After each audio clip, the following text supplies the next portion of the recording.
Everyone, welcome to the MTG Painful Juice podcast, episode number 77. I'm your host, Bert Wagner. Joining me, as always, is Cole Kirkman. Cole, how have you been? I've been good, just busy with the holiday season stuff, traveling, getting gifts, stuff like that.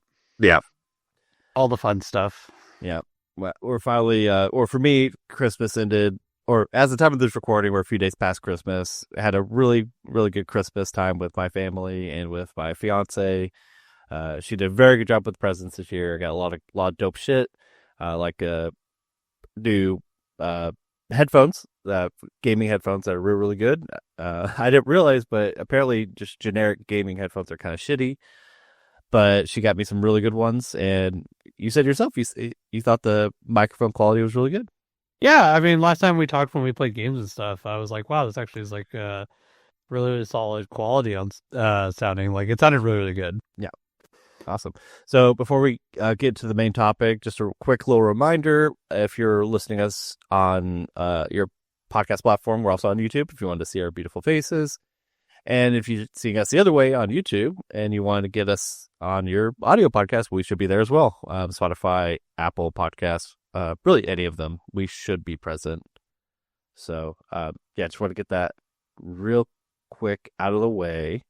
So this week, as you might have concluded from the title of the podcast, we're going to talk about kind of the 2025 year-end kind of review, overview, and just a few topics that I have put aside for us that I thought would be really fun to talk about the year-end, and then we'll jump into 2026 and talk about kind of the either predictions, talk about the sets, or what our goals and stuff are. So it should be fun.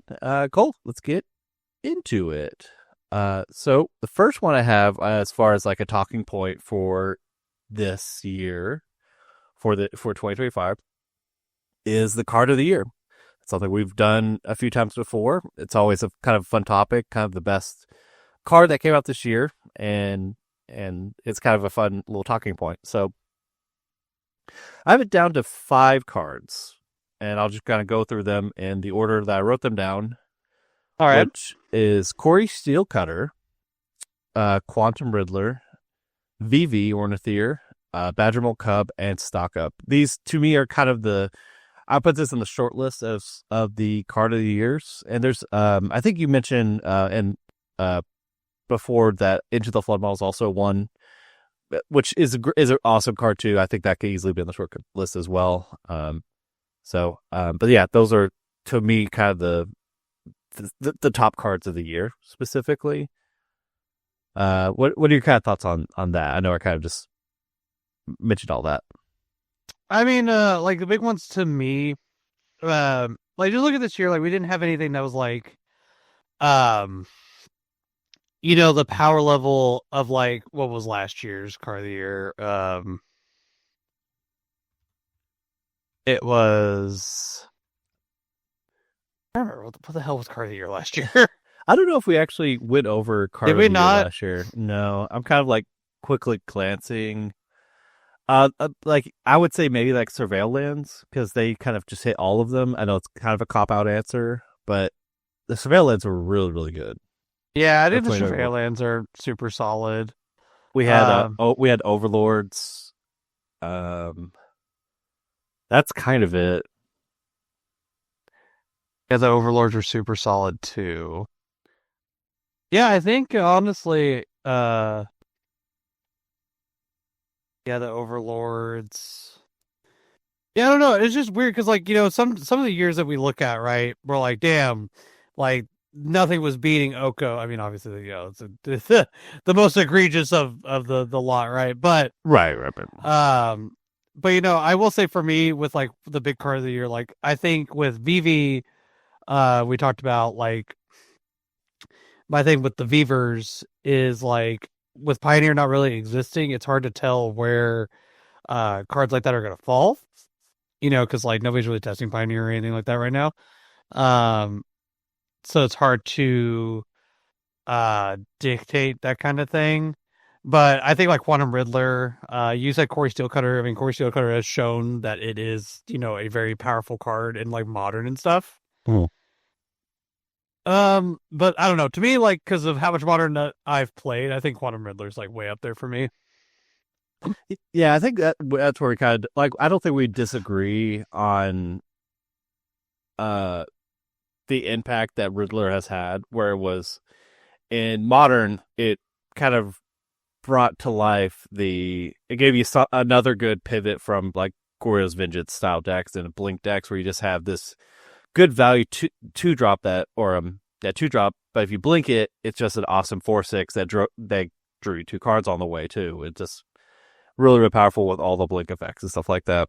It's just that card just like when played unfairly, which 1,000% of the time it's going to be. When played unfairly, it feels disgusting. Yeah, like the things that card just gets to do. yeah, So like whenever in Modern your opponent's like end step flat, flash Failure, go to my turn, play Riddler, attack with Failure, flicker Riddler, and you're like, oh my god, like Jesus, stop. yeah.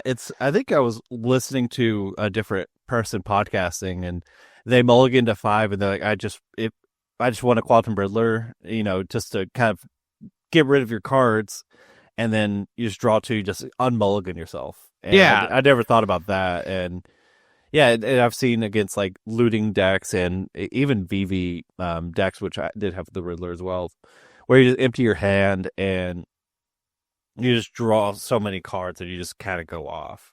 And like the now is a looting deck where it's just like you have Riddler and then you just play these other draw effects. You just draw additional card on these effects. It's just kind of insane. Yeah, it's Riddler, and also Riddler's huge. Like being a 4/6 is massive. Yeah, 4/6 flying. It's insane. Yeah. Yeah. I think that, but like Corey Steelcutter, I will admit, like I mean, that card got banned out of Standard. Modern, it did help create the archetype of is it prowess better kind of thing. Yeah, I mean, to me, what might be, I think if it's just Standard and Modern, which are the most relevant formats, especially for the year where there was no Pioneer. Yeah, well, whenever we get there. Yeah, I think the fact that Pioneer did get Corey Steelcutter, like, that's a very different format from these two, but it has made a pretty strong impact in all 3 of the formats, whereas Riddler made an impact in 2, a very good, like, a really good impact in those 2 formats. But I think my thing with that argument too is like with Riddler though, like Riddler like created a new like tier 1 in Modern kind of thing.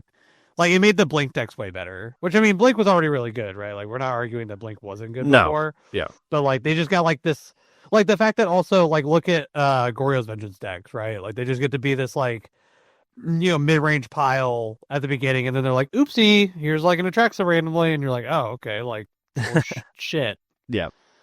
Just another awesome angle that you get access to. Yeah, I think like we talked about last time, like I was playing in the LCQ and my opponent he just went, he was like playing like Esper Blink at the beginning, and I was playing the Grixis Reanimator deck, and I was like, okay, maybe I can win this fair access thing or whatever. And then he's like, end step, Tainted Indulgence, Goryo's Vengeance Attracts, and I was like, oh.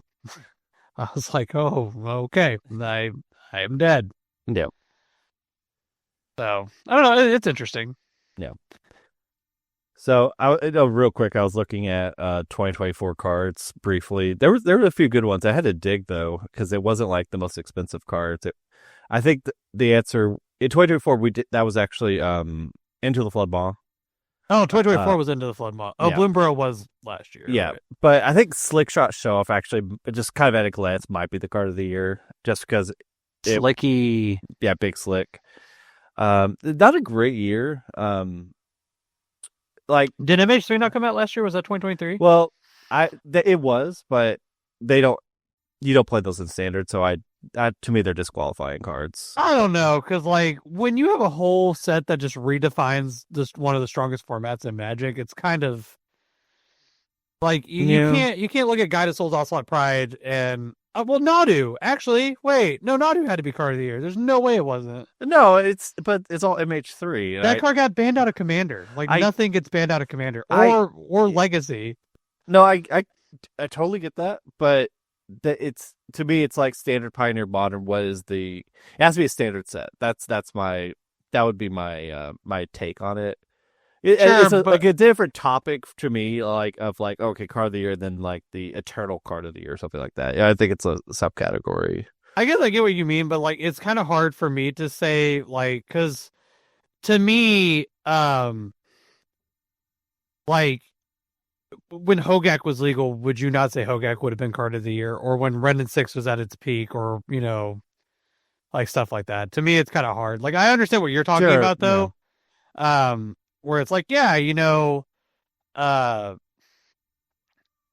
oh, I hear your cat. Yeah, Oh, yeah, it's no, you're awesome. fine. They're singing. But like I definitely understand what you're talking about, where it's like, yeah, card of the year has to be this like it has to be actually like a good card or like a standard card, not a good card, but a Right, standard card. So like I understand, but right. it's just tough for me sometimes where it's like it, it like these cards are just so powerful. Like Nadu was so powerful that it broke things. Yeah, yeah, Like it literally was a card where everyone was like, this card is printed in wrong. yeah. Like banned in Commander, like Oko wasn't even banned out of Commander. Oko like True. so I don't know. It's weird, but I get what you're saying. Yeah, I would agree to some degree on that too. That's fine. yeah, yeah, yeah. Okay. But yeah, so I think to me it's the top two are Corey Showcutter and Quantum Riddler. That's my take. Vivi is one that's like we knew how good it was in standard. I think it being a strong pioneer modern like or I don't want to include pioneer right now, but in modern I think the shell hasn't been introduced yet where I it's just it's don't want to crazy. include it in Pioneer right now. Well, it's like I haven't played pioneer in a long time, so No, and I completely agree. Well, I mean, it might just be prowess like with yeah, VV well, or exactly. something. Like that's the thing I was talking about like a minute ago was like it is impossible for us to sit here and be like, yeah, we VV like the thing about Corey Hmm. Steelcutter and stuff was that it just slotted into stuff. So they were like, all right, Right. well, we'll just put this in the whatever deck. But like VV needs like its own thing, in my opinion. Yeah, it needs some help. Yeah. Well, like it needs its own deck, Hmm. and like that's why to me it's like I think if Pioneer was a centerpiece, then it'd be like, all right, well, Pioneer is the centerfold of this like format, like RCQ or whatever. Um, people are going to now shove like VV and try to make it good because it was busted, and then we can see how strong it is. Right. Versus, I mean, my opinion on Pioneer, where I think my opinion on Pioneer is that um, people don't care right now about the format, and Yeah. nobody's trying, which sucks. I hate that because I think there's really cool stuff you can do in Pioneer. Because I mean, if you look at Pioneer Yeah. events and stuff, it's always the same stuff, but people have like discovered like these random like uh pseudo combo decks now that I see that pop up that are like not Lotus Field, and it's cool, but nobody's Right. looking at the format. Everyone's like, whatever, why would you play it? So I don't know. I want there to be more stuff for Pioneer. I like the format. I think it's cool. Right. Yeah. I do too. I loved playing kind of I had a bit of an identity with some pioneer decks or like one or two. And I want to go back because there's like so many cool decks with these new like Core Steel Cutter. You get that in Phoenix deck, and we haven't really had good pioneer results all Yeah. year, and I really want us to go back because there's a lot of dope sets and stuff like that, No, and there's it's cool yeah stuff. So, but we'll see if John Magic the Gathering ever wants us to do Pioneer again. yeah. We'll have to see. I did put down Badgermole Cub. It's really hard to evaluate this one because it came out very recently. It has seen play in I think Yawgmoth or other just like green creature combo decks. It just is there just as a big chunk of mana, and it really just kind of is a hedge to me. And then it's also really prominent in standard as well. And it like in like the Ouroboros decks and stuff like that, and it's just really good. Even though it wasn't very good in Worlds because everyone played blue red decks, but I still think Badger Milk Cup may be something we look back and go, if we re-review 2025 next year or something, we might go Badger Milk Cup is like the card that is really really good. Yeah, I mean, I think Badger World Cup can do busted stuff, Yeah, and also like the other thing about Badger World Cup to me, at least, is like Badger World Cup. Excuse me, like it could affect Commander, and to me, like I know we don't, you and I being purists, we don't acknowledge Commander, but I think if you're going to talk about card of the year and stuff, I think you have to at least look at Commander to some degree and be like, all right, like. I mean, if Papa Wizards ever is like, hey, CDH is a real thing, which pray to God they actually, if they make it a real thing, they fix it. yeah, That like that card could easily be like a CDH card, right, or something like that. Like I don't know. yeah, Like I think Badger World Cup has the ability to be really strong and stupid, yeah. but like it's standard. It doesn't have the leg room yet. Right. Like I know people play it in the Otter deck. I know the Aboroid decks and stuff will play it because you get to do like silly, stupid shit where you're like, all right, guess what? Badger Mole or Elf Badger Mole, they tap for 2, stuff like that. And you can do silly stuff. Like the card inherently is very powerful, but it just doesn't have the room yet to grow. And then, like I said, like, I mean, if you look at Commander and stuff, it's like, oh, look at this stupid, silly shit that I get to do. With this card in Commander. Right. You're right. And then there's like I'm just looking at like expensive cards from this year. Wan Chi Tong is, to me, I don't think that'll be in the discussion next year, but I think it'll be like, if I we think it just has talk the about ability modern, to be busted. Like it's it's good. like to me it's like that might be the best pure modern card. Maybe next year, after, if there's like dedicated blue control, Wan Chi Tong is better and might be a more relevant modern card than like Quantum Riddler and the other cards we talked about. I know there's like standard control Yeah. decks that play like one of that card. Yeah, I've seen it in standard as well. It's a good bomb. Like if you're a control deck and you're like, all right, I'm not doing anything. All right, flash this in at your end step, draw like 10 cards or something. And right. It's a big ass clock. I think the thing that hurts that card the most is it's 2 mana on the battlefield. Oh, sure. Yeah. Because there's like, what is it? Was that white card seam rip or whatever? Yes. Yeah. Seam rip. Yeah. So like, there's a lot of like random 3 or less permanent hate.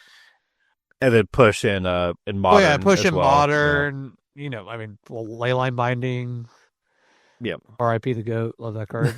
Well, pending, actually. I think pending is the most egregious one. Oh, shit, yeah. You just pen that bitch for 2. Yeah. Even just like, in standard, it's like you could, not plot, airbend it, and just like, oh, it's just now a 2 mana 1/1 flyer.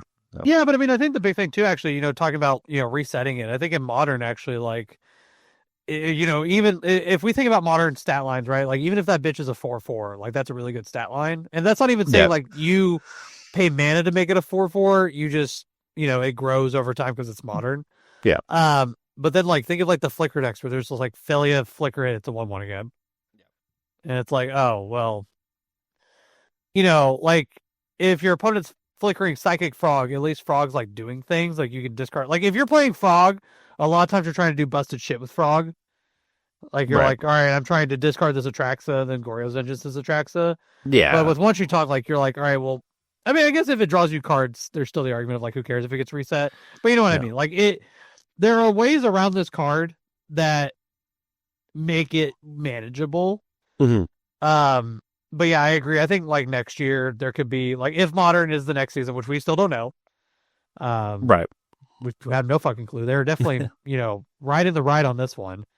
But if, Modern is the next season, I'd be curious to see, what decks, because I don't think, well, Lorwyn might bring stuff to the formats. We don't know. Like, I know Lorwyn could be easily a good Magic set. We'll have to see. But I don't think TMNT is obviously going to fucking do anything. If it's anything like Spider-Man. Yeah. Yeah. Okay. So that's what I got for It's stock up. That one Oh you yeah, could. really good uncommon. Probably best uncommon of the year, right? Uh, Let me see. I think so. We had no Veil of Summers this year, so I just at quick glance, stock up, and yeah, that's it. Boomerang Basics. That's also a really good one. yeah. But And I think like stock up is gonna go everywhere. Like I think vintage plays stock up. You're yeah, like crack this. Like I think it's better dig through time half the time. Like the right. investment to it is so much lower. And it's so funny because I think I remember telling you that when I saw that card spoiled, I was like, "There's no fucking way this card's good." Like 3 mana, Yep. dig through time sorcery. Like if it was an instant, I Right. mean, obviously if it was an instant, it'd be fucking insane. Yep. But I was like 3 mana sorcery. Who cares? Yep. And I mean, like standard, I figured was gonna play it because the format's slower and whatever. But then Mhm. I saw like or not modern. Standard was playing it, or not standard. Pioneer was playing it. The Pioneer decks that were trying. Right. And Yeah. then like I don't think it ever hit modern. Uh, Did Blue White ever play it? stock up. I No, played no, stock no. up. They played.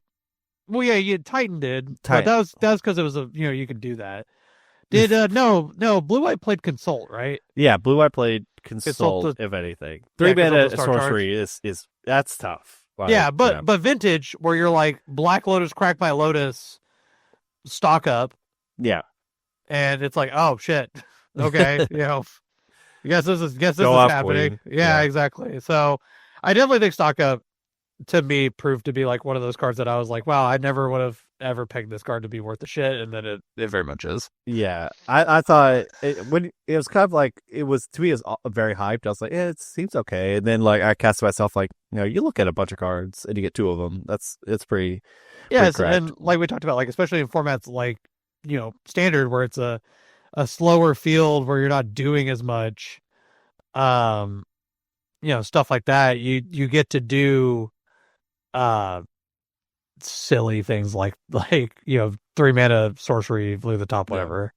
I remember I would play beginning of the year. I played Esper Pixie a fair bit and really having fun. And then the deck I watch Autumn Perchet, they change it to like a mid range deck. Like Stock Ups is really good. Let's just do that. And they just change the deck into be a little bit more mid rangey. And I was like, oh, that's like awesome. You just get to stock up in this deck now. It seems insane. I And mean, I will say it did pseudo sell me watching you play Titan and stuff, and then watching you sideboard, where Titan yeah, gets to do like in the games that you're not winning super fast. You're like, all right, make 3 mana. I'm just gonna stock up. Like when we were testing, we were hmm trying Titan, yeah, and you would never think like as like if you looked at Titan at the surface, you're like, oh, you're trying to do the combo. It's kind of like Storm, right? yeah, Where it's like if I play Storm, I don't give a shit what my opponent's doing. right, I'm trying to go.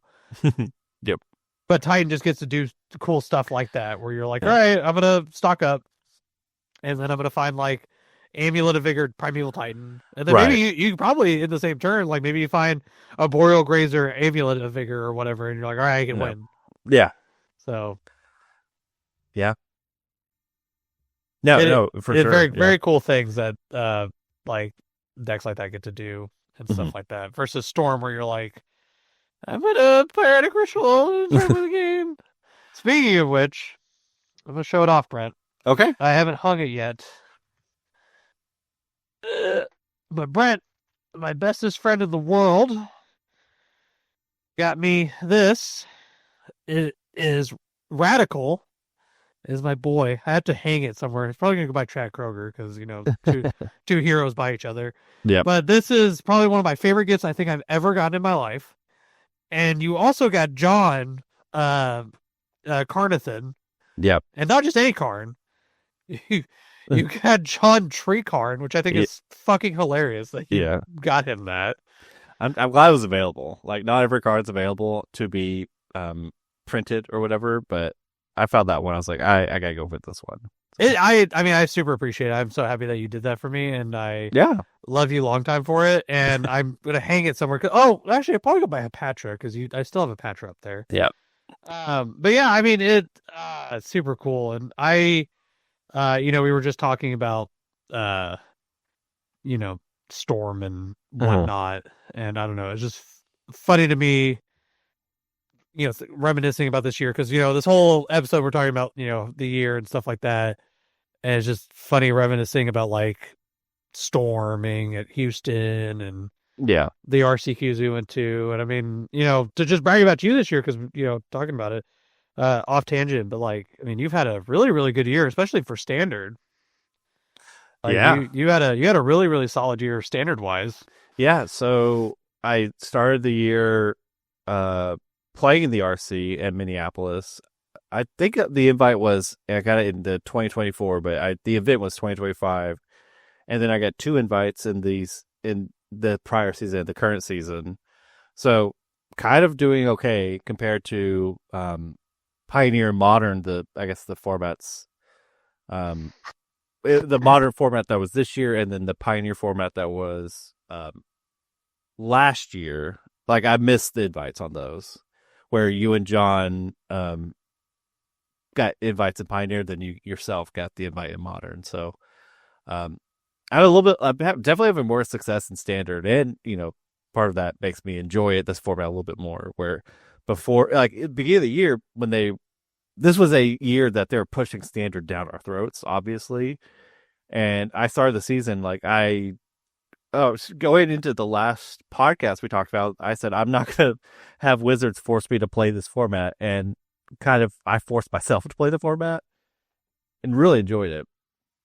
And played a lot of. I got my invite on Demir Bounce, but then I played the Abuela's Awakening at Minneapolis, and then got the invite with Demir in the last season, and then I got the invite with Kona a few weeks ago. Like it was a pretty good year for me. Yeah. And I also think I definitely am not against, like, I'll admit it, like I enjoy Modern because I do well. No, I mean Like it helps. yeah, like I mean it's way better than like playing a format hating it, like that's why I haven't touched. I mean, it's not that Standard's bad. It is infinitely gotten better. I did not like Standard at all when it was the VV format, but who really did? And I mean, I will admit, like Standard now, like watching you play and just seeing the content that comes out for it, it definitely looks way better. Like it looks way more enjoyable. I do want to give it a try. Just to say I did. And I don't know, it looks fun and it looks enjoyable, and I'm very proud of how much success you've had with it too. Because I mean, you have been tearing it up. So Yeah. wanted to feed your ego a little bit because I know you like that. I love it. Yeah. And to feed it right back at you, it's like you had just 1 invite for Modern. You could have had like 4, like in that season with just playing Storm. Like you conceded to TJ to give him his invite in that same season, when I wasn't at that event that you played with TJ, and I think John was with you guys as well. Like you crushed it at that event. You made top 8, another one top 4, and those are like all of the events that you've did. Like there was not an event I don't think that you went to that you didn't top 8 at minimum. Maybe there's one that I'm missing, but you just crushed it in the limited amount of rounds and RCQs that you played. You did awesome yourself. Yeah, I think it was a really good year for all of us. Like I know John had some issues, but he had some good turnarounds and stuff, and I'm excited to see what the new year is gonna bring us and stuff. Yeah. Yeah. So I wanted to ask you, like, and this is kind of a hypothetical.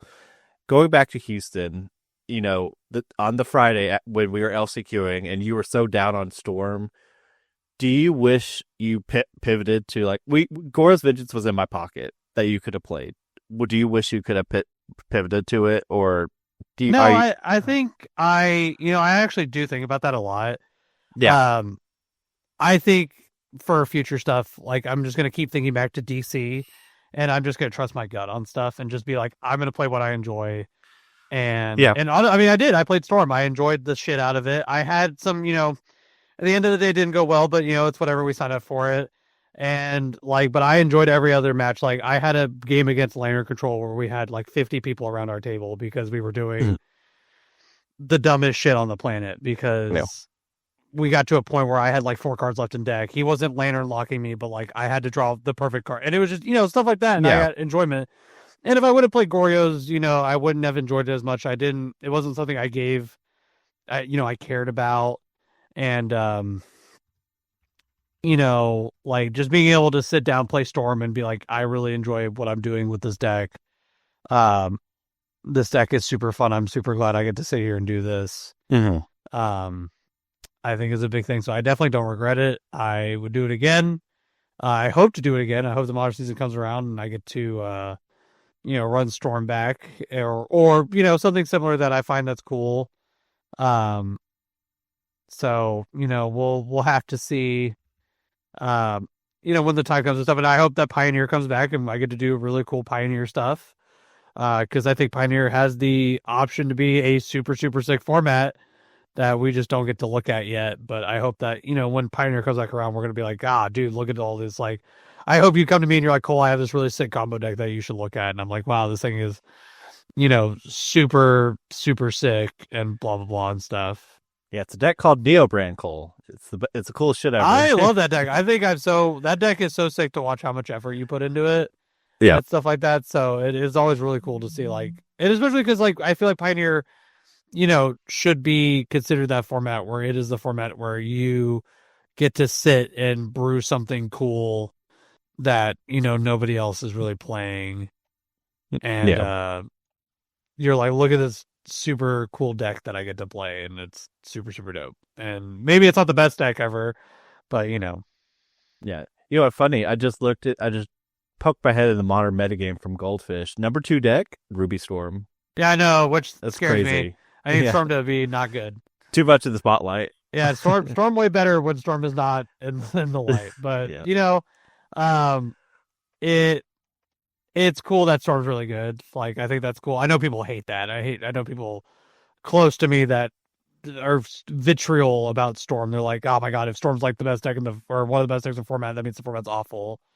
But I mean, it's not hard to. Well, I can't say it's not hard to hate out Storm. It is pretty hard to hate out Storm sometimes. But, I don't know. Like, I'm in the same boat as you with, like, when you play Titan and Titan's good, and people are like, man, fucking can't wait till they ban Amulet of Vigor next year, and then stuff like that. Yeah. It's kind of the same thing with Storm, where they're like, I can't wait till they ban Rao. And it's like, all right, but like, I get it too. I mean, you and I have both obviously piloted these really competitive combo decks. I've seen the face of my opponent when I'm like, all right, turn 2 ritual, and they're like, and like, I get it. I was a KCI player back in the day. Like, don't worry, I fucking understand. I know it's miserable to sit across.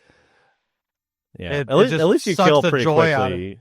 Like, at least, like, Storm, like, you see it coming, right? Like, with Storm, like, the amount of times at Houston too that, like, when I would go, like, play like a past inflict or something, my opponent was like, all right, I'm dead. Yeah, like, we're good, we can stop. Versus like KCI, where you're like, all right, I'm gonna sit here, I have to wait. I don't know if you can kill me. Like, because there's no clear, like, I'm dead button yet. Like, there's no Pirate Spellbomb or anything, so I'm just going to sit here and twiddle my fingers because maybe you fizzle in 20 minutes. Yeah. I don't know, but Titan 2, I feel like, I mean, you can, I don't know, you could say this if this happens a lot. If people, kind of do the same thing with Titan where they concede.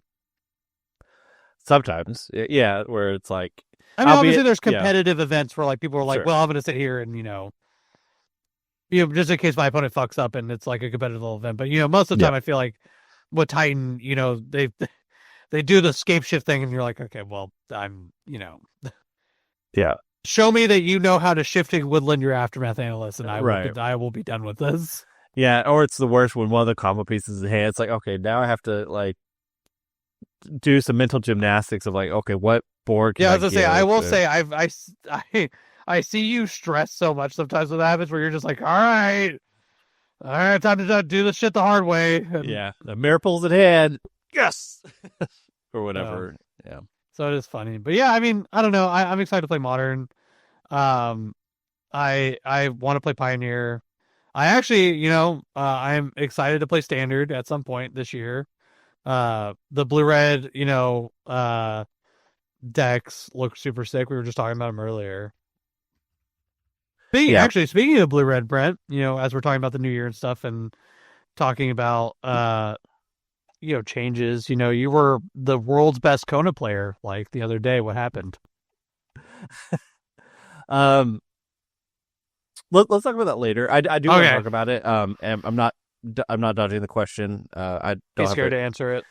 Uh, no, I'm not ready to dive into politics yet. So I'm not going to pivot. I do want to bring it up. I wrote down into my list because I think it's a bigger topic and that I want to talk about. And I kind of just wanted to do Yeah, this no, one you're by good. myself. Yeah.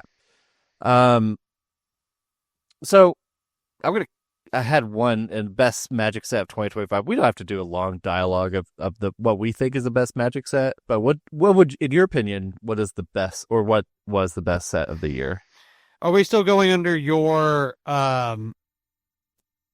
your statement about it had to be a standard legal set, right? Well, I think they were all standard legal this year. Was this the year that they did the whole every universes beyond thing with standard legal? Yes. Yeah. It started with eight. So it's Eighth Drift, Dragonstorm, Final Fantasy, EOE, Spider-Man, and Avatar. Oh, right. Yeah. So yeah, Modern Horizons was last year. Yeah. Yeah, that's right. We didn't get a modern set this year. Yeah. I put it down. I think Final Fantasy and EOE were. Oh, we got Innistrad Remastered also. I don't know if you said that. No, I didn't say Yeah, that. Innistrad Remastered was January 24th. Sorry, I'm looking at a bad list then. But yeah, that. Well, I mean I wouldn't put that in the sets, but No, that I is wouldn't either. technically a set that came out this year. Fair. Yeah, I think to me, right, I think I would vote. I think I'd vote Final Fantasy. Like, Yeah. just as a set, and this is where I think you and I are going to differ on this discussion. Yeah. I think as a set that brought more people to Magic, I think Final Fantasy was that. I think Final Fantasy was the set that like showed that you can collect Magic the Gathering. I mean, like, we had the Chocobo bundle that just came out, right? The winter edition or whatever. Mm-hmm. I have seen more people buy that to collect the art and stuff because, like, Final Fantasy to a lot of people. I mean, you play Final Fantasy, like you talk about Final Fantasy a little bit, yeah. Final Fantasy 10. I mean, obviously, I don't expect you to be like I've played every Final Fantasy ever. Yeah, but you and I have talked to you, like Final Fantasy 10 is a game you hold very close to you. Mm-hmm. Yeah. I played 7, stuff like that. So, like, I think Final Fantasy to me was the first Magic set that I've ever seen where, like, I would see people that did not give a shit about the game. Yeah. And be like, I want to collect this thing. Yeah. And now going to the player side of like best set of the year, because that is a part of it. We do get a lot of really strong cards out of Final Fantasy. We got, Vivi was, obviously that's a big one. But like Sephiroth came out in Final Fantasy. I'd have to look at like the list, but like, there's a bunch of like all the summons were really good. Starting Town was very good. Yuna, like, and that's and the set is still, because standard is a billion year format. It's still a lot of things that it easily will affect standard. I mean, Hammer Time was playing Cloud. Mm-hmm. There were cards that like people were trying. I don't think I think I tried Opera Love Song for like a little bit. Yeah, but then they came out with the Spider-Man one, which was better anyways. But what I mean, like, it's kind of one of those things to me where, like, I think like out of power levels and stuff that have affected standard, I think Avatar might be that, because Avatar did kind of warp standard. But it's weird because with Avatar, to me, it's like it got printed at a time that standard was already weak because they just did the ban. Yeah. So it was like, that's true. I would be interested to see like Avatar come out with Vivi still in the format. Because then it'd be like, all right, would lessons just be shoved into the VV deck, which obviously definitely scary, yeah, exactly. But you know what I mean? Like, it's like, would VV just be making that better, whatever?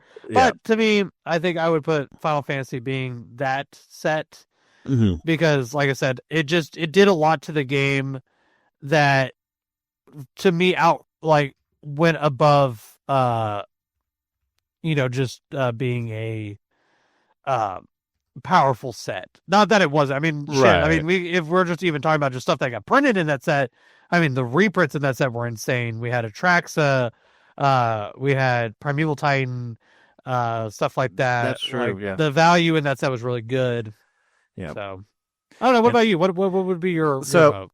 So the other one I would say is also EOE, and I have some of the cards that gave us the Shocklands back, which was pretty impactful. It gave us the Riddler, Orbroid, um, Ice Tail Explorer, Cosmo Grand Zenith, like some pretty impactful cards for standard. Station Lands, which gave me a reason to play Kona also, and because the deck doesn't exist without that, and stuff like that. I think it was just like a pretty good set for it. I think it's up there for impactful like set of the year. Final Fantasy 2, and then yeah, Avatar. I think those three stand out to me as well. I Dragonstone do had think I agree with yeah, EOE. Yeah, because like EOE to me also when I was thinking like when I was talking like EOE, like Quantum Riddler, even Tezzeret, that's like right. Yeah, Tezzeret affected a lot of other formats too.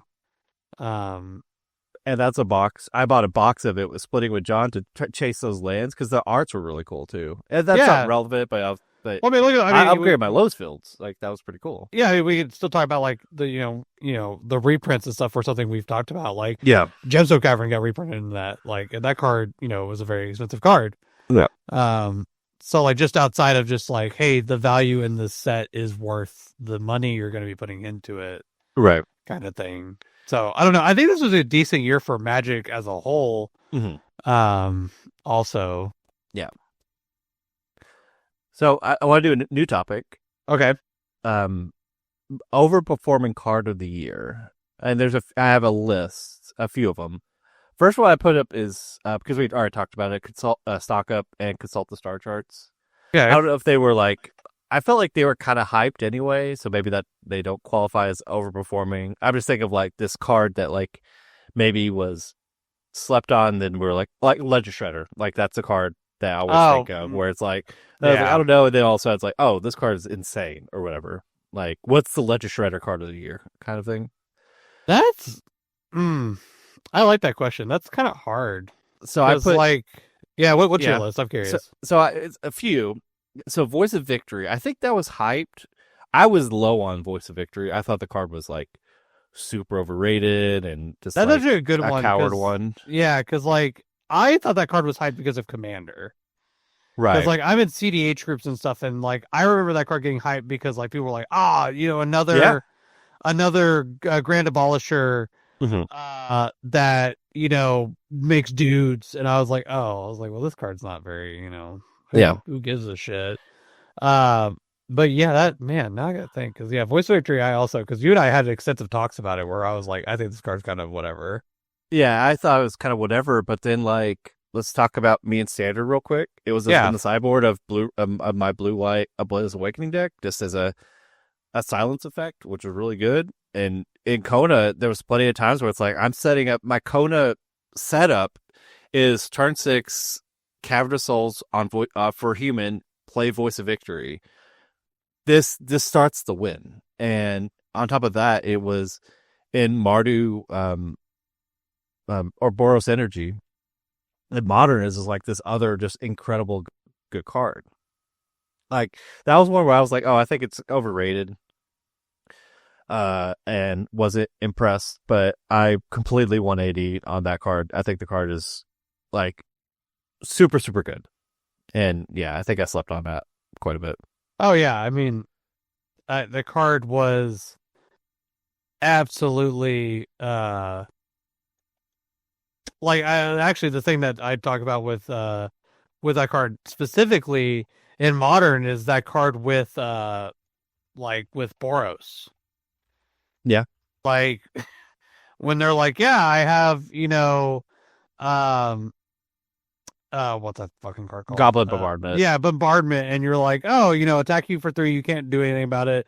And then before my end step, I'm gonna sack these, and I'm gonna shoot you for 2. And you're like, Mm. oh, you're like, cool, I have to take this because I can't do anything about it. And then Yeah. yeah, like honestly, yeah, voice, yeah, makes me hate that card actually. That we keep talking about it. I hate Voice of Victory.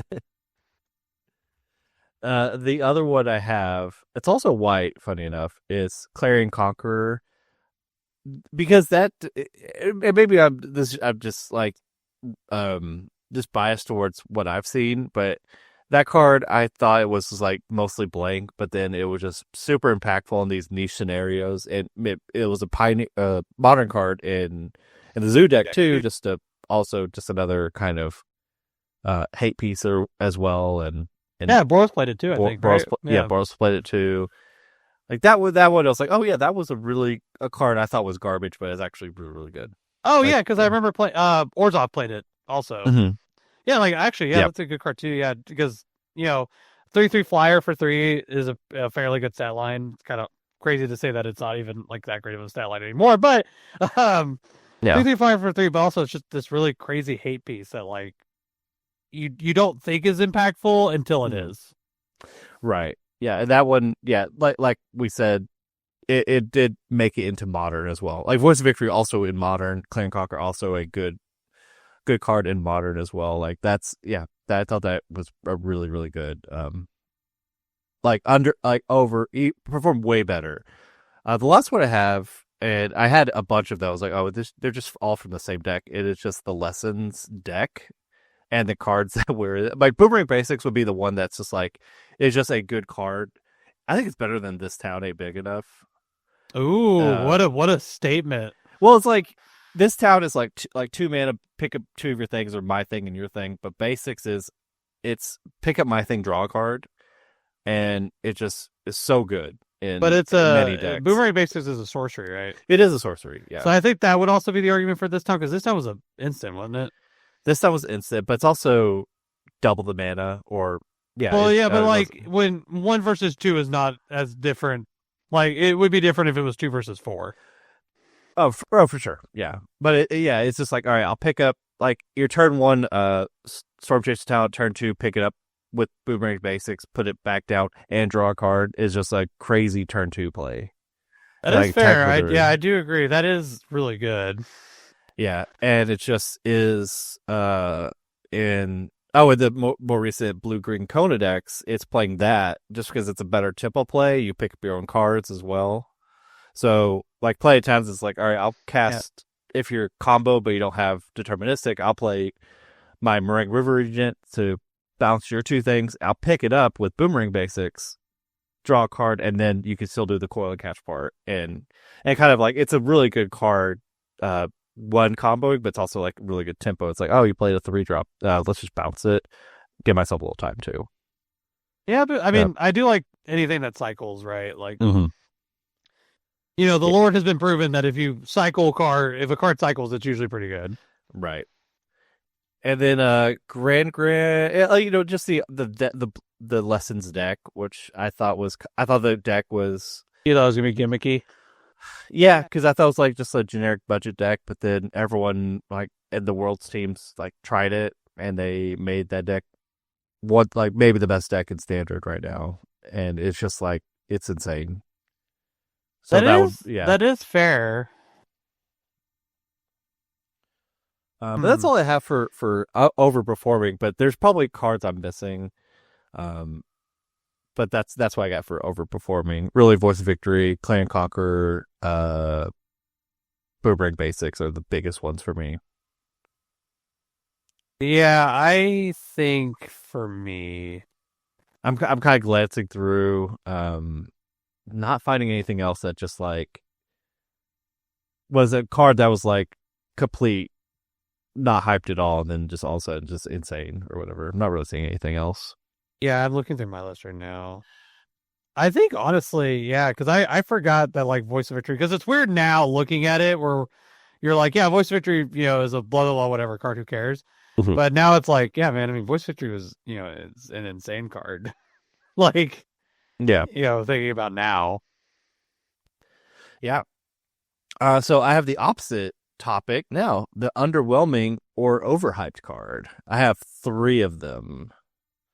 Oh, And there's okay. probably there could be a large number of these cards, but I just at a glance I didn't spend too much time on this. But the first one I put was Ketramos, which I thought was it seemed like this was hyped a lot.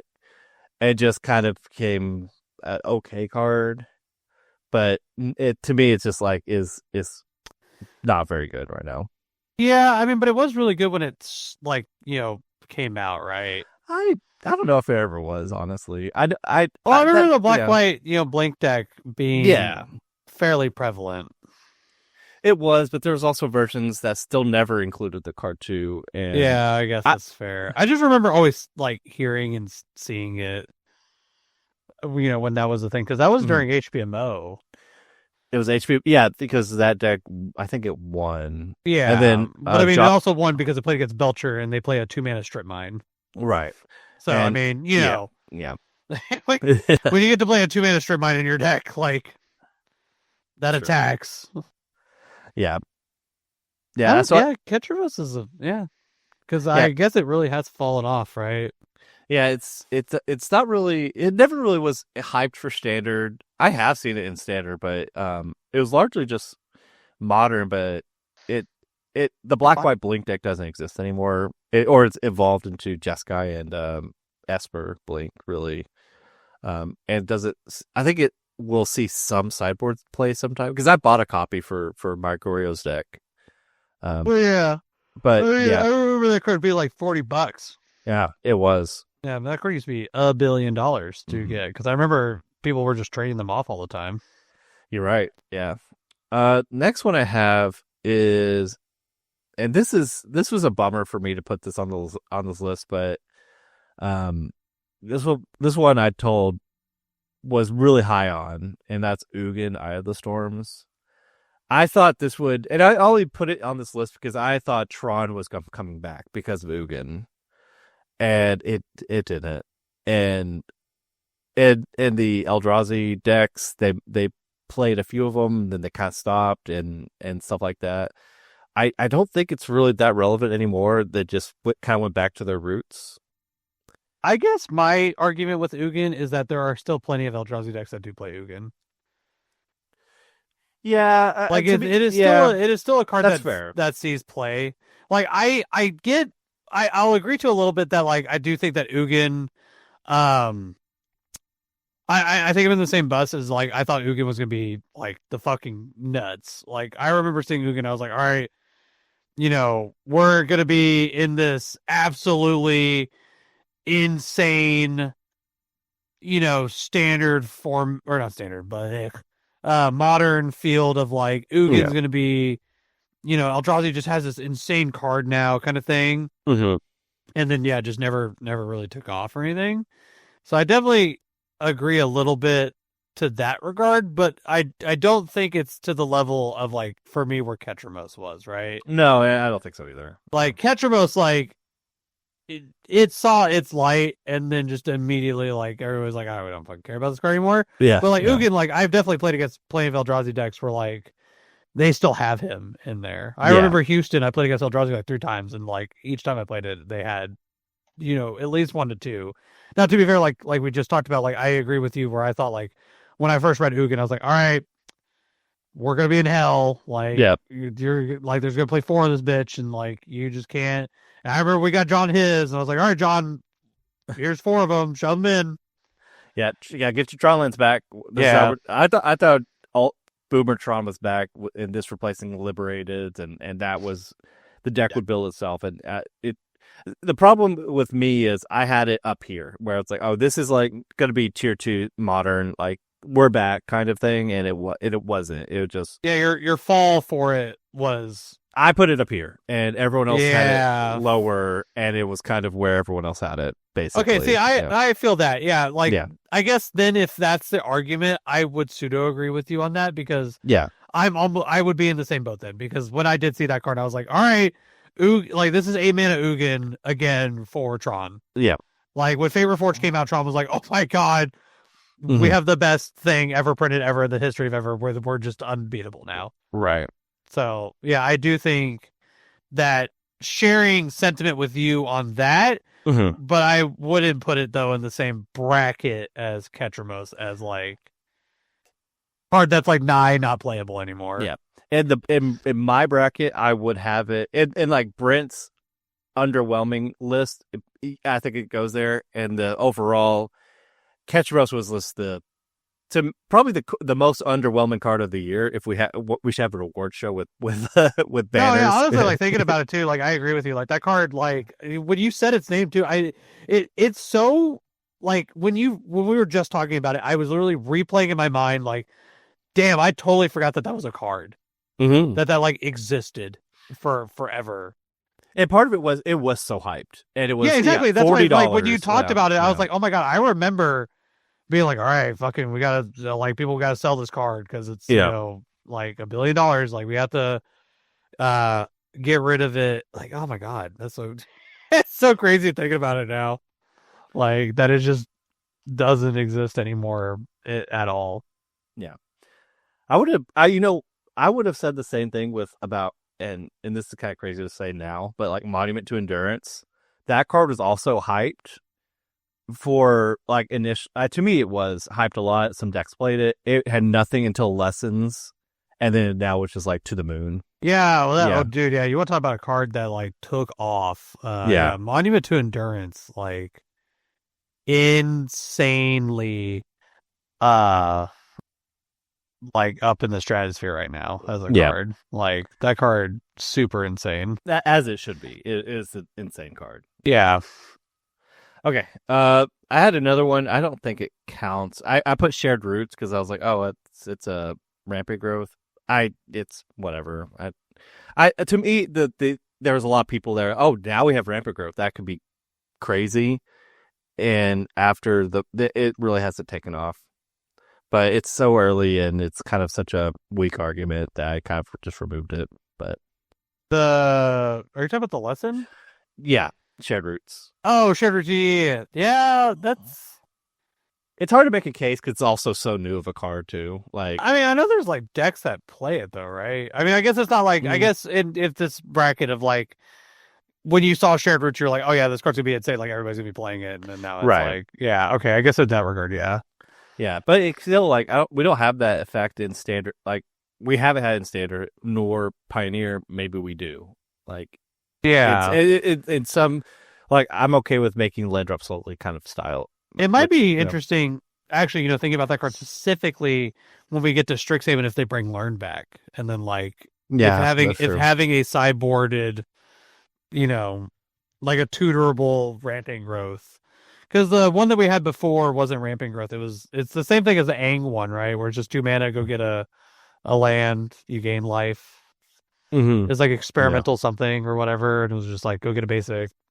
Yeah, high 5 your opponent. Yeah, maybe if there's some like deck that needs basics and the multiple color, like the Aftermath Analyst decks in Standard, the decks you want to play so bad. One time, yeah. I mean, Lumira, like I was talking to somebody recently that I was like, man, I kind of want to build like Lumira CDH because like, just Lumira is just such a really cool card. Yeah, it's so cool. You do silly, stupid stuff with it. Yeah. So I had a few other things, but I think I don't want to talk about them, or just like they're just like one of us the best Standard deck of the year. I mean, it's. Best color pair was blue red. Like, yeah, it's kind of hard to say best Standard deck because like it went from Corey Steelcutter to VV Hell, and now it's Lessons. Yeah, exactly. So it's I think honestly, just like was the best color pair of the year because like just getting into the discussion of like was VV better than Corey Steelcutter, right? And I mean, like I would say yes, but I also could hear like no. Yeah. Like, because Monstrous Rage, Corey Steelcutter shit was disgusting. Yeah. Oh, yeah. Yeah. Right. Yeah. And I put Dimir too, kind of honorable mention, but like. Or even like Mice, actually. You could put Mice. Yeah, that's true. Yeah, Mice was gross too. Yeah, that's interesting. Yeah. Standard was a weird year for it because like Screaming Nemesis plus Monstrous Rage was really powerful. Mm-hmm. Yeah, I mean, honestly, Dimir with Enduring Curiosity plus Kaido, disgusting. Yeah, still is a deck today. Like, yeah, it's still very. Isn't it considered the best deck right now? Like by meta share or whatever. By share, it's like it's the 4th according to Goldfish. Oh, is it? What does Goldfish have at 1? Is it Lessons now? Lessons, then Looting, then Mono Red, and then Dimir. Can't kill Mono Red. Apparently not. You took away the best creature they had, which thank God I hated that creature. That creature sucked. Dude, that you know, honestly, we talking about this year and stuff, like we talk about like VV, and now I'm not arguing that VV wasn't bad, but like we talk about VV being like a problem and Corey Steelcutter and stuff, but like oh my God, I hated Screaming Nemesis so fucking much. It's just unblockable 3/3. Like every time my opponent played it, I was like, all right, can't interact with that card anymore. Yeah. Some blue decks are playing like walls, like 04s, 05s, just there was a turtle, like Aegis turtle or whatever. Yep, it's like a 0 mana or 1 mana 0/5, and it's like, all right, now deal with it. Like I don't blame them because like shit, like you couldn't do anything about it. Yeah, you couldn't do anything about it. You're like, if you touch it, you die. Yeah. If you don't touch it, you're gonna die. Because like the card just was worded in such a shit way. Of like, because Witchstalker Frenzy was legal in this format. It deals 5 to a creature. Yeah. You're like, all right, attack you for 3. You're not gonna block it. All right, second main, I'll deal 5 to this idiot. You take 5. Yeah, you're dead. Even just like roast it, the dragon with the roast cut card on it too, the white dragon, or just burst lightning. Shit, and also like that was annoying. That you would be like Beza, and Beza was like one of the best cards they printed for hate piece for that deck. So you're like, play Beza. They're like, in response to your Beza trigger, I'm going to burst lightning, deal 2 to my Screaming Nemesis, deal 2 to you. You can't gain life this turn. Sucks to suck. And it's like, cool. This specifically printed hate piece, 4 mono red, doesn't work. Yeah. It's a 4/5, can't block, because I'm not going to block it. Yeah. Like, oh my God. Like, oh God. Yeah. Card pissed me off. Hate that card. Yep. Okay. So that's all I got for 2025 stuff. So I guess we kind of already talked about. Do we talk about 2026? I guess not specifically. So let me bring up. not specifically. Yeah, I just want to look at the set. I mean, there's like a million sets. Lorwyn is in 3 weeks. Yeah, I think just to quickly talk about 2026, because I think. There's not a lot to talk about yet because we don't know. I mean, we have seen Marvel cards, right? The Hulk and stuff like that, which is insane to talk about. But to me specifically, I hope that after 2026 we get less sets. Once a quarter, like it used to be. I hope they calm it down. I am so fatigued by how much Magic there is. And the thing, and I don't even think it's controversial. I think people agree for the most part. But like, I would rather them wait to make better sets than us get Spider-Man sets again. Yeah, where it's like, because that's what TMNT is going to be. It's a small set. Mm-hmm. Like, who cares? Like, it's going to be like Spider-Man, where a lot of it's directed towards Commander. Which, to be fair, we have to give Spider-Man credit because we did get Multiversal Passage and we got Superior Spider-Man, which like Superior Spider-Man created a deck, that's and true. stuff like that. But it's just the rest of the set is nothing. Like like nobody cares and stuff, and it's just it just sucks. Like I think I'm super excited for Lorwyn. Like I think Lorwyn is going to be super sick. I'm really excited to see what happens with it. But like, when TMNT comes out, which will be like a month after, I'm not going to give a shit. But like, I know people have talked about that they're, not excited. I think the Marvel set's probably going to be pretty cool. I think it will be, yeah. And also, like, my other thing too with the Marvel set specifically, like, if they print the rest of the Soul Stones, or the rest of the stones, like, you're going to have to buy Spider-Man product, which I think is what they're going to do. Or they're going to print like the Infinity Gauntlet. It's going to be like, if you have one of every stone, you win the game. And like, it's gonna make people like be like, oh well, now I have to buy Spider-Man again because I need my Soul Stone. Yeah. Which is whatever. But like, just going about the sets, like, I think Strixhaven is exciting. I'm excited for that. Because Strixhaven was cool. I liked original Strixhaven. I am hopefully optimistic about the, what is it, Fractured Reality or whatever? Reality Fracture. Yeah, like, I think it's definitely going to be what people say, where it's going to be now Chandra Nalar can go to New York City and hang out with the turtles. Like, sure. It's probably going to be that. Yeah. Which, if that's the case, that's fine, because then it will get like it will actually make me as a Magic player give a shit. Where it's like, okay, cool, like because with these with these Universes Beyond sets, it's like as a Magic person, why do you care, right? Yeah. It's like unless you like the IP, you're like, okay, cool, shot like here's turtles. But at least with like if they do that, it's like all right, cool. Like at least like I can see how Chandra Nalar, or Jace Mind Sculptor or whatever is like interacting with Spock. Mm. Uh, Speaking of that, I am not excited for Star Trek, but I also don't care for the IP. Like I don't care for No. Star Trek. I think it could be cool.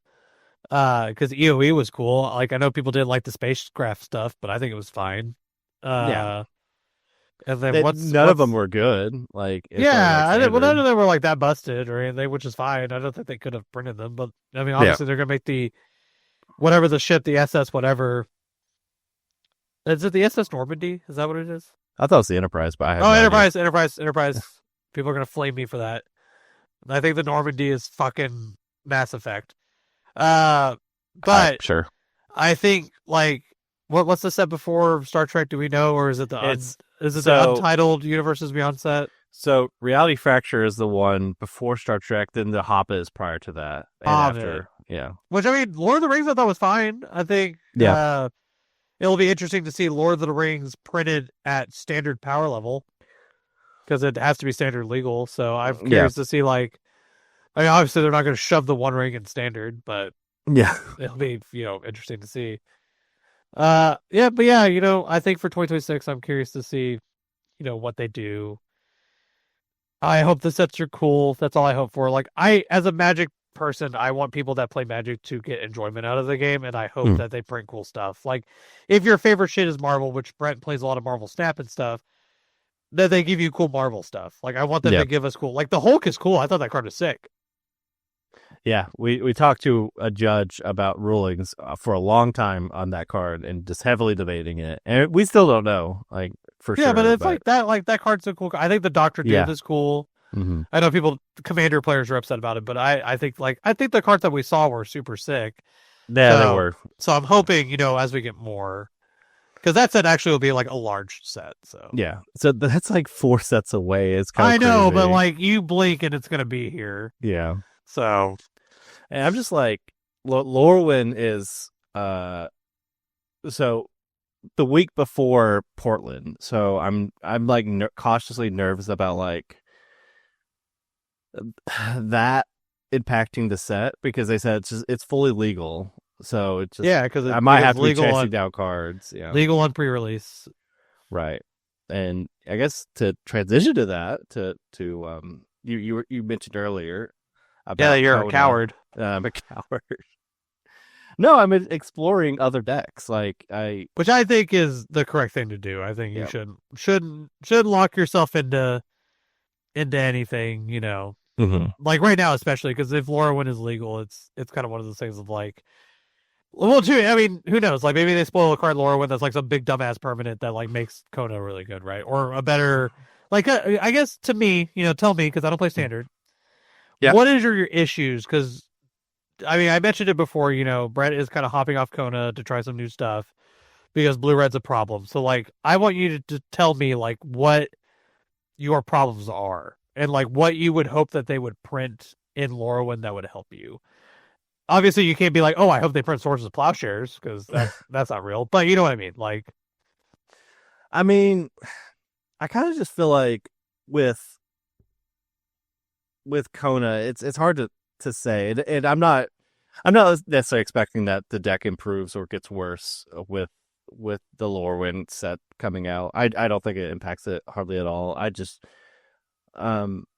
with Kona, it was just kind of like I just felt like the vibes were not there. Like I felt like I recently was doing really good with it. I played a lot of the Bant version online, doing really well, and then I played the Simic version. And I had like I've been playing going back to the Simic version, which I was kind of just like mentally I'm like, okay, this might be the more responsible choice. Just simpler. You get better mana. You have you still can win really easily.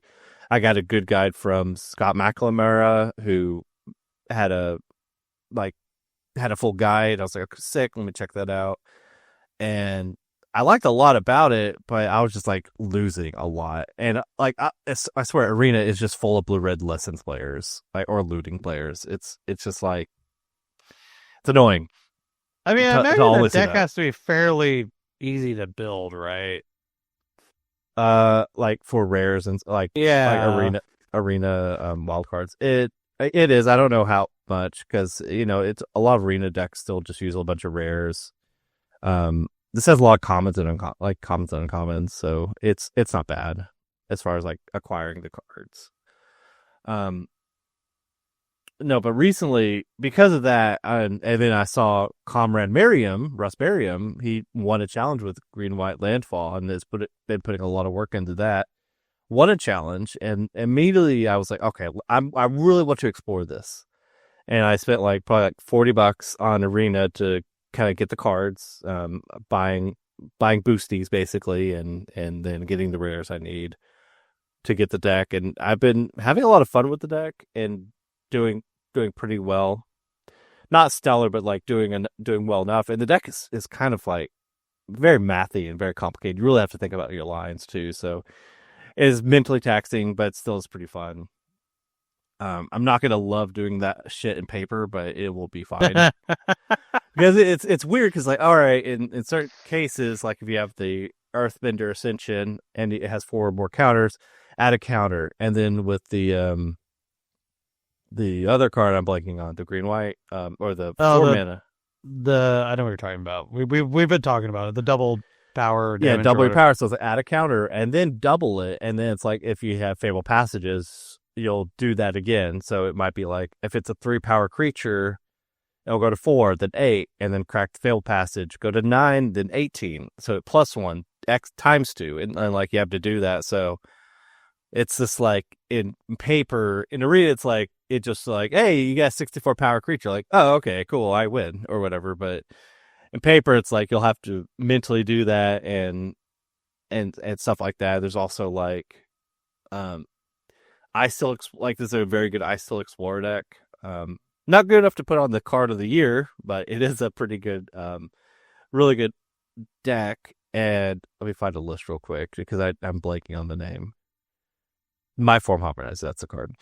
Um so it's like I was kind of doing math earlier on Notepad, like how much like I really should have known, but it's like, all right, if I have two Fable Passages into play, and maybe I play the second one from the graveyard because of I Still Explore, I should add a counter first, then crack it, stack the trigger, so basically the counter comes um like I leave the double on it, so add one, then double. Basically, that's where you have the stack. So if you have 4 power creature, then you go 5, 6, then you double and double. So 6, the 12 to 24 versus like 4, 5, 10, 11, 22. It's just like it's so fucking stupid. It's just a lot of mental work. But if they have six power or 6 toughness, it's like okay, you want to squeeze out every possible damage or whatever. And yeah, there are times it doesn't matter because you're going to be at 64 trample, or whatever. So another thing I'm noticing is like there's not a lot of actual trample effects, and that's really the only one is Earthbender Ascension, where if you have enough quest counters, it gets trample. Um, and now some lists are playing Badger Ball Cub, some are playing 4, some are playing 0. So it's like okay, which lane should I choose, kind of. And Ross said he thought Badger Ball Cubs are. He didn't play them.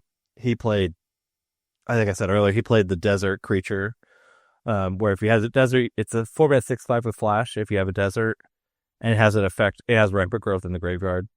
2 mana exile this, put a desert into play from your library. I'm talking really fast. Oh, oh my god, yeah, I don't know. Yeah, but like that's it's kind of like you get a lot of like you're playing a largely monocolored deck, so you can just like you play Conduit Pylon. That's a great land. Like it's Yeah. Surveil 1, and you're all green sources. You could cheat your mana a little bit, and you could just play this great card, and also cruise the Lumbering World Wagon really well, which that packs a punch too. So I don't know. There's just a lot to consider with that. I don't know if I don't know. It's been a bit of a struggle for me, but yeah. I mean, the decks I'm considering are like landfall, Kona variations, and still lessons. I still think that's like something I should also consider. I haven't played a lot of it, but it seems pretty good. So this, yeah, just thinking about stuff. Yeah, I mean, you have time, right? Yeah, and I think I don't know. I don't want to go to lore with Lorwyn coming out. I don't want to just like say, "Oh, this card looks cool. I'm gonna throw away all of my weeks of testing because of this or whatever." Yeah. I definitely want to go in with a deck I'm comfortable with. With Landfall, I barely will add Temple Gardens to the deck because it kind of just doesn't matter that much. And basics are good in the deck because you're fetching them all the time. So like dual lands are not even that powerful really. Yeah. As it is like the white is just a gentle sprinkle splash. It doesn't matter that much, but I don't know. That's where I've been at. I kind of I hate playing Jameer midrange. I'm not going to bring the deck with me. I just hate playing the deck. It's so You don't like it's flogging it? No, I don't. And no. No, no. What else did I have? I mean, I could build any of the blue red. I could reasonably build a lot of decks. Sultai Reanimator would be a deck that looks fun as hell. I just haven't played it, and I can't reasonably choose that right now. And I want to play a good deck that's also fun too. Yeah. So I don't know. Yeah, but I'm kind of like not looking forward to that. How little time I get with Lorwyn and this. I'm probably not going to read too much into Lorwyn, to be honest with you, just because I mean, of the that chance reason. doesn't do anything, so we'll see. Yeah, I'll have Temple Gardens ready just in case, but I'm not really expecting anything. I'm more excited for like Temple Gardens in the Kona deck where you get your math is a little bit better, so I kind of like it. So yeah, that's I was looking at my notes. yeah. Um, so the only prediction I do want to say for 2026, I will predict Pioneer comes back, but I will predict that until it happens. So I agree. yeah, I do think he'll come back because And I don't think Wizards is gonna let it die. I am in the same boat as you where I hope that come 2026, I hope January 1st, right? I hope January 1st happens and they're like, guess what? Here's our roadmap for competitive Magic. Bam, Pioneer. Yep. Like, I would love that. I think that'd be real. I know there are people that'd be super pissed off about that. I think that would be fine. I think if you say, hey, and I think what you do is you just ban shit, like or unban stuff. Like, Sure. no, but like really, like give people a reason because like I think a lot of people's gripes with Pioneer, not just to get too into it, but like I think people look at it and they're like, okay, it's just standard. It's just what standard was. And I think that's correct because I mean, Mice is like one of the best decks, and that literally was just a standard deck. Yeah, you get the ban cards in your deck too. But did they just ban a rat in Pioneer, right? Yeah, they ban Heartfire also. Yeah, the fling rat. Or I guess it's a mouse, but you know what I mean. The fling mouse, yeah. So, but I am in the same boat of you. I think Pioneer will come back. I would be surprised. I think if they don't bring Pioneer back or mention anything about Pioneer in the next 4 months, then I think it's dead. Yeah. But I don't see them not doing that. I think they're going to do something. I think they're going to. They can make it 2 seasons in a row, and I'd be fine with that. Do the standard thing, be like 2 seasons in a row, but I think they'd have to do something to make it more appealing. I think they did. Well, not directly onto that, but now LCQs you can do that for like they opened it up, or maybe I'm thinking RCQs where you can do it in your season or the next season or something. Like they really opened it up to that, and that could be. I I it's kind of like it's kind of good, but I guess I shouldn't read into that meaning anything for any specific Magic format. But it just Yeah, kind of it I think it's a yeah. good change. Yeah, I'm not gonna hate it. Like I think it's fine. I don't have a strong opinion about it, but it Yeah. seems fine to me. Um, Uh, the only other yeah, I guess we have 6 RCs a year now. yes. Like they do. It's kind of weird because I always historically thought of Magic as like every 3 months. In the old days, 4 standard seasons or four standard Oof, sets a year. Every 3 months, you get a new standard set or the whatever. old days. The old days, and now it's like they do 3 seasons a year. They could do 4 and just do 2 standard, 1 modern, 1 pioneer, or something like that. Just Yeah. have shorter seasons and have more of them. I don't know. Like there's other things with that. So now in the States they're giving out 8 world invites in these things or whatever versus 6, and maybe that world's tournament gets bigger. There's other things too, like more Pro Tour invites get sent out that way too, and there's other cascading effect for that. It's not just 2 more seats, 4 more Americans that make the world championship. It's also like 1 or 2 more for each other nation as well. So now Worlds is, instead of being like 20, whatever it is, it's like up 20%, which could be bad. I don't know. I don't. There's a lot to process with that. I don't know. Yeah. But in theory, it's gonna be like you can do standard, pioneer, modern, like without too much issue. Just have a short season. Maybe that's too much, but I don't know. It's a kind of a thought. I We'll make it have sound to easy, but we'll have to it's see not. what Daddy Wizards wants. I just want pioneer. Like, Yeah, I'd like to play it. I'd like to play at a competitive level. I mean, I'm not interested in. Well, that sounds shitty, but I'm not like. I want to have a reason to play it. I don't want to be like. I don't want to be like, oh, I'm going to go build a deck somewhere and I can have fun and play it. I want to have like a desire, a reason, a fire to be like, I want to learn something. Like I want to have a reason for it. yeah, yeah.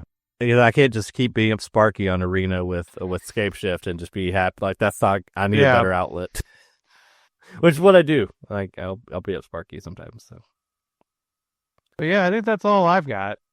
yeah, that's all I got too. So thanks everyone for checking us out. Hope you had a good holiday season and a good 2025. And we'll see you guys in the new year. Yep. See y'all next year.